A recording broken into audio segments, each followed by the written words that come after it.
안녕하세요. 책과 함께하는 시간입니다.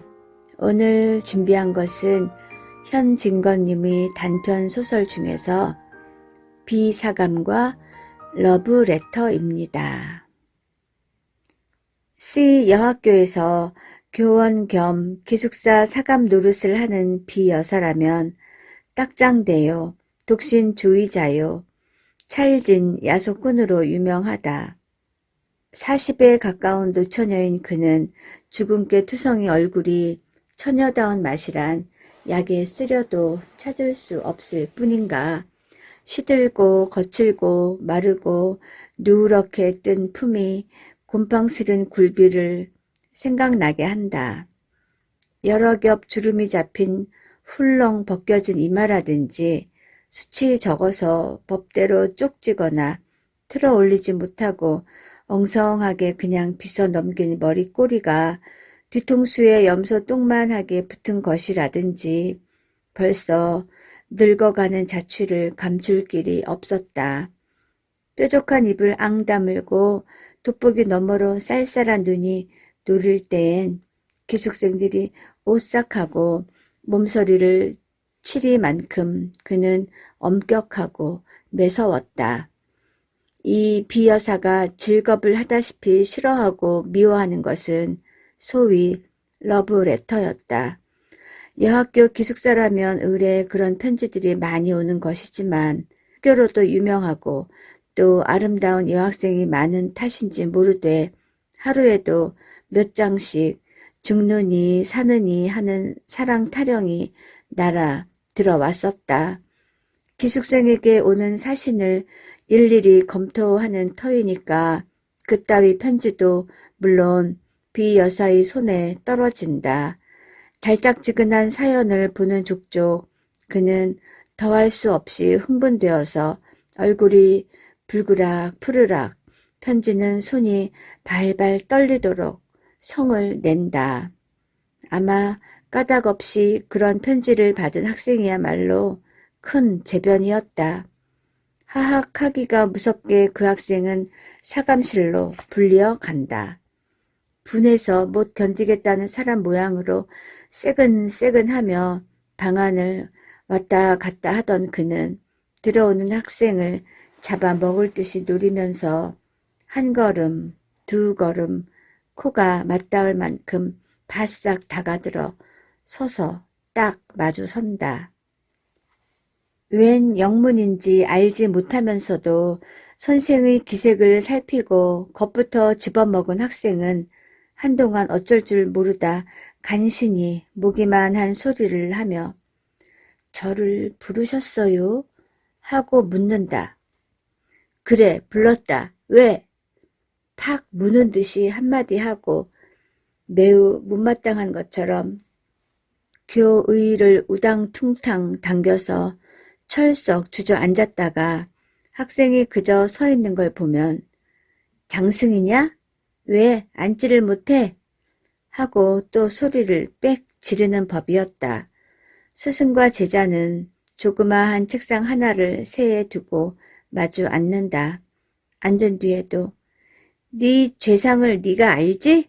하는 것처럼 아무 말 없이 눈살로 쏘기만 하다가 한참 만에야 그 편지를 끄집어내어 학생의 코앞에 동댕이를 치며 이건 누구한테 오는 거냐?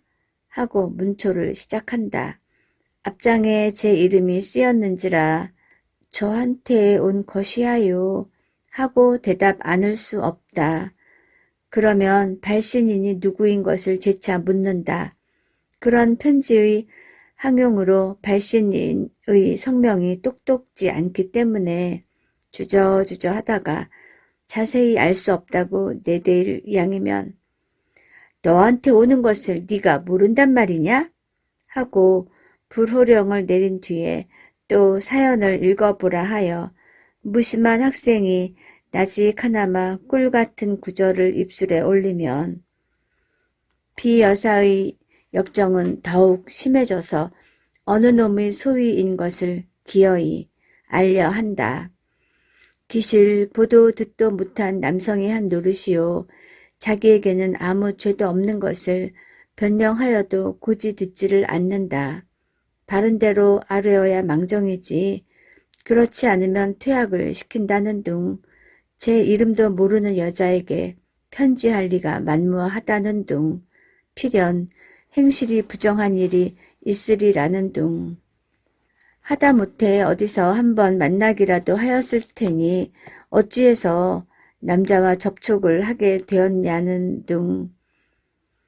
자칫 잘못하여 학교에서 주최한 음악회나 바자에서 혹시 못 보았는지 모른다고 졸리다 못해 주어댈 것 같으면 사내의 보는 눈이 어떻더냐, 표정이 어떻더냐, 무슨 말을 건너더냐, 미주알 고주알 캐고 파며 어르고 볶아서 넉넉히 10년 감수는 시킨다.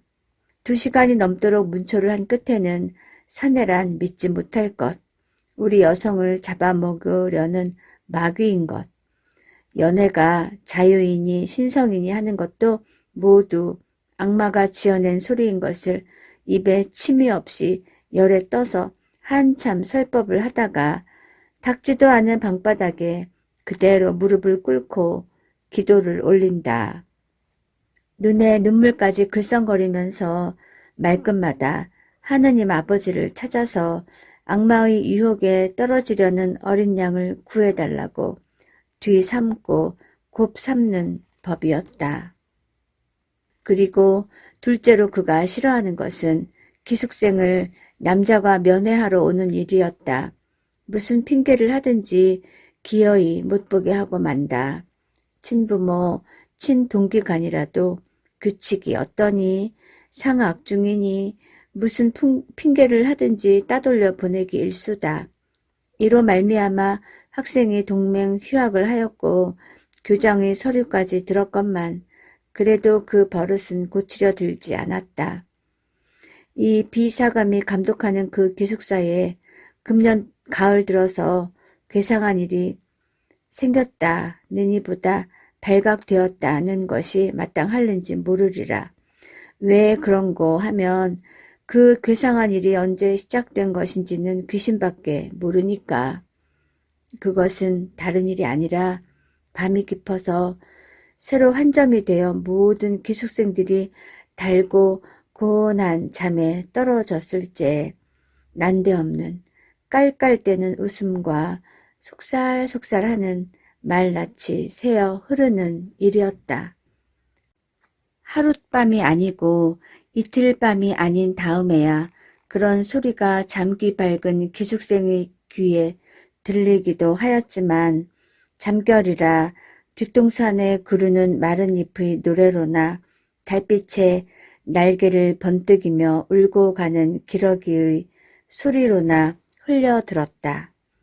그렇지 않으면 도깨비의 장난이나 아닌가 하여 무시무시한 증이 들어서 동무를 깨웠다가 좀처럼 동무는 깨지 않고 제 생각이 너무나 어림없고 어이없음을 깨달으면 밤소리 멀리 들린다고 학교 이웃집에서 이야기를 하거나 또 딴 방에 자는 제 동무들의 잠꼬대로만 여겨서 스스로 안심하고 그대로 자버리기도 하였다.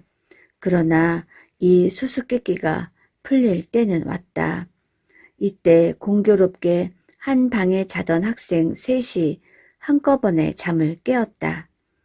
첫째 처녀가 소변을 보러 일어났다가 그 소리를 듣고 둘째 처녀와 셋째 처녀를 깨우고 만 것이다. 저 소리를 들어보아요. 아닌 밤중에 저게 무슨 소리야? 하고 첫째 처녀는 호둥그레진 눈에 무서워하는 빛을 띈다. 어젯밤에 나도 저 소리에 깼어. 도깨비가 났단 말인가? 하고 둘째 처녀도 잠 오는 눈을 비비며 수상해한다. 그 중에 제일 나이가 많을 뿐더러 장난 잘 치고 짓궂은 짓 잘하기로 유명한 셋째 처녀는 동무 말을 못 믿겠다는 듯이 이윽히 귀를 기울이다가 따는 수상한걸. 나도 언젠가 한번 들어본 법도 하구먼. 무얼 잠 많이 오는 애들이 이야기를 하는 게지. 이때에 그 괴상한 소리는 떼떼굴 웃었다. 새 처녀는 귀를 솟으라 쳤다. 적적한 밤 가운데 다른 파동 없는 공기는 그 수상한 말마디가 곁에서나 나는 듯이 또렷또렷이 전해 주었다. 오, 태훈씨, 그러면 자기 좋을까요? 간드러진 여자의 목소리다. 경숙씨가 좋으시다면 내야 얼마나 기쁘겠습니까? 아, 오직 경숙씨에게 바친 나의 타는 듯한 가슴을 인제야 다 아셨습니까? 정열에 뜬 사내의 목청이 분명하였다. 한동안 침묵. 인제 그만 놓아요. 키스가 너무 길지 않아요. 행여 남이 보면 어떡해요. 아양 떠는 여자 말씨. 길수록 더욱 좋지 않아요?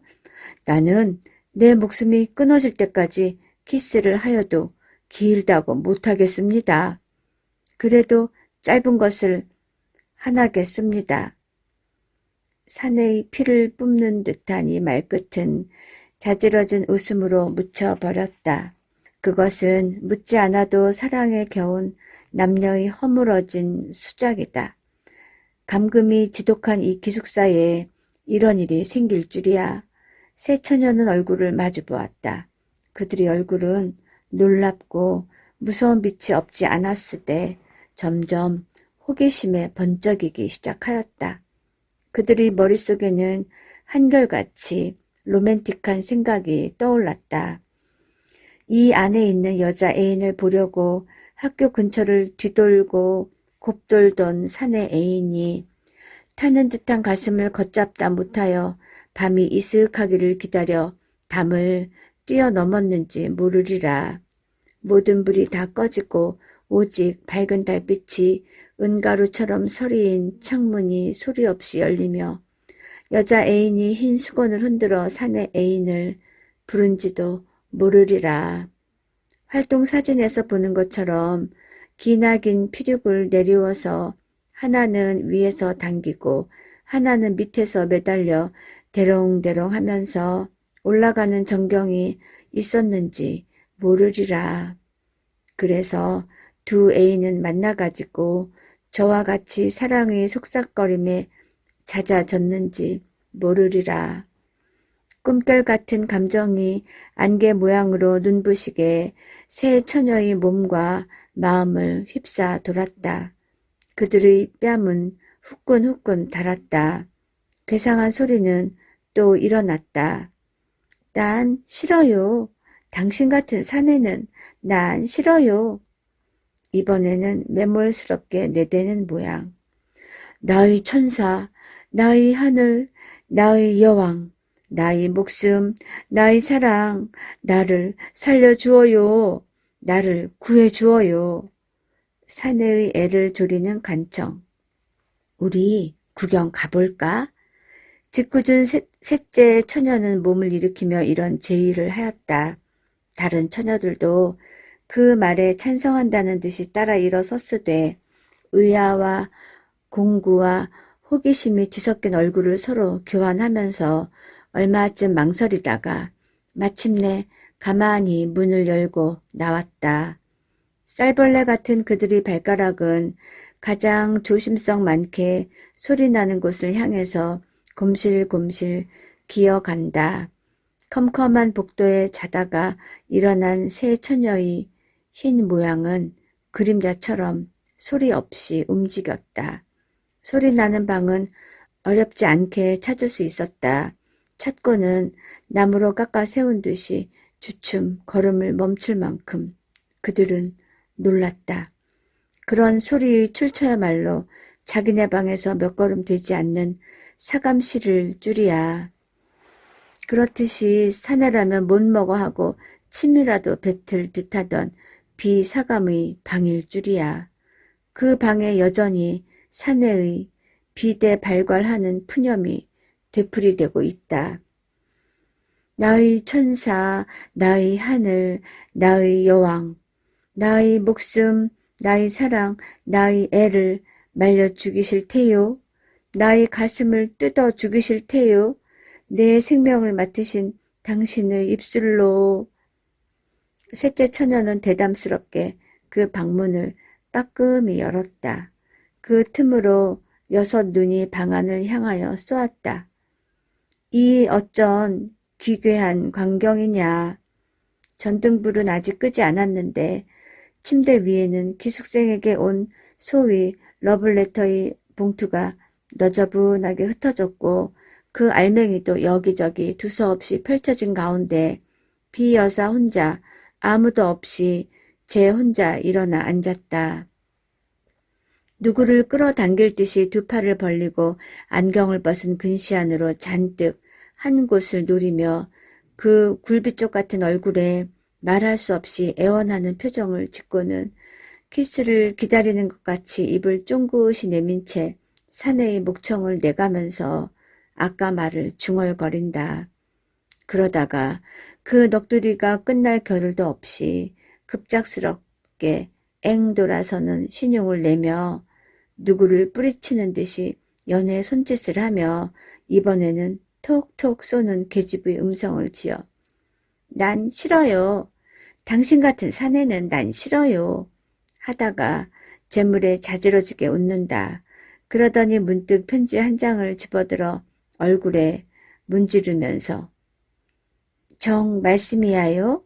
나를 그렇게 사랑하셔요? 당신의 목숨같이 나를 사랑하셔요? 나를, 이 나를? 하고 몸을 추스르는데 그 음성은 분명 울음의 가락을 띄었다. 에구머니, 저게 웬일이야? 첫째 처녀가 소곤거렸다. 아마 미쳤나 보아. 밤중에 혼자 일어나서 왜 저러고 있을꼬? 둘째가 맞방망이를 친다. 에구, 불쌍해. 하고 셋째 처녀는 손으로 고인 때 모르는 눈물을 씻었다. 비사감과 러블레터는 1925년 2월 조선 문단에 발표된 현진건의 소설입니다. 자유연애가 확산되고 있던 일제강점기 당시 조선의 상황을 반영한 작품입니다. 이 작품은 인간의 이중적 심리적 상태를 사실감 있게 형상화한 소설입니다. 권위의식에 사로잡혀 애정의 본능을 감추고 살았던 비사감도 끝내는 그것을 드러낼 수밖에 없는 상황을 보여주네요. 그녀의 이중성은 결국 자신의 열등의식을 감추기 위한 것이었습니다. 비사감의 모순에 찬 모습에서 인간적인 면을 느낄 수 있고 어쩌면 우리의 모습이기도 한 것 같습니다. 본능과 권위의식이라는 대립구조를 통해 인간의 억눌린 본성에 대한 인간적 아픔이랄까? 비정상적 인물이 풍자해서 일말의 연민의 감정을 느끼게도 됩니다. 네, 감사합니다. 편안한 밤 되세요.